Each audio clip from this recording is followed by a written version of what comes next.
Hello and thank you for joining me for my revision of Death's Embrace.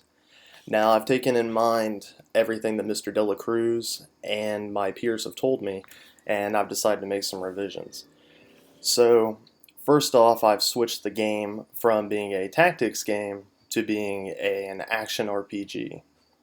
Now in this it will still be a 2D based game on a 3D format, and now, though, instead of having to deal with all the hardships that come with the tactics, I can now focus more on the actual gameplay.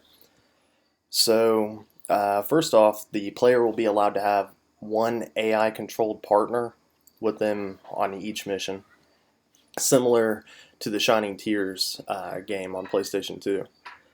And with this, enemies will be able to spawn above you, below you, or even behind you, and you'll be able to move on any of the dimensions. And the camera will also be stuck on, and actually I guess placed on the character. So anytime you move, the camera will always be on you, so that way you can easily follow through with where you're going. Let's see.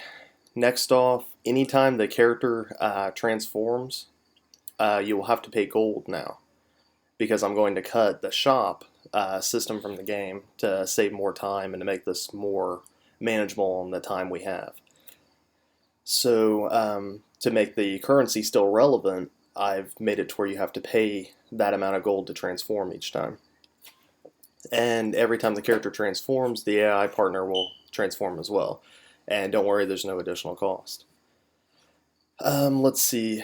Now I'm going to map it so the character can do around 1 to 2 specials. So depending on the time we have, you'll be able to do different skills. To attack, you'll just hit, a simple button input. I plan on trying to make this on at least a PlayStation 3 format, is what I'd like to, but I'm also thinking of just doing it for phone. So then I can implement touchscreen. Let's see, next. I've decided to do away with leveling. That should help too on the amount of time we have to create our game. So the characters, to make them stronger, they'll have to evolve, and that'll still be handled with the kill count system. And now, though, whenever you fight death, since I have to get rid of the leveling system, death will no longer level. Instead, I'm going to borrow something from the Dark Souls series, and his stats will scale with each defeat. The first time, through the first 1 through 4 defeats, he will actually scale in power, his actual attack that he does. And let's see, up to 8, from there, his HP will scale. And then for the last 2 times you defeat him, he will gain in HP and attack up to 10.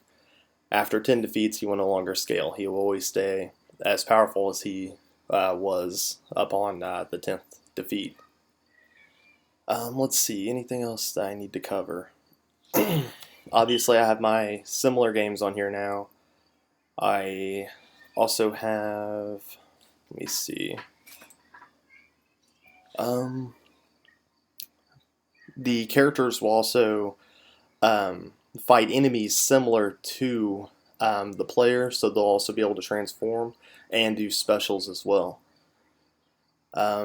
So I've tried to put that in my storyboard. I've added a lot more to this, so hopefully that'll help to better understand the game.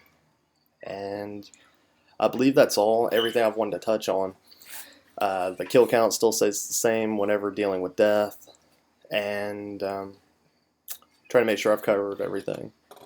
But thank you very much for joining me, and please have a great day.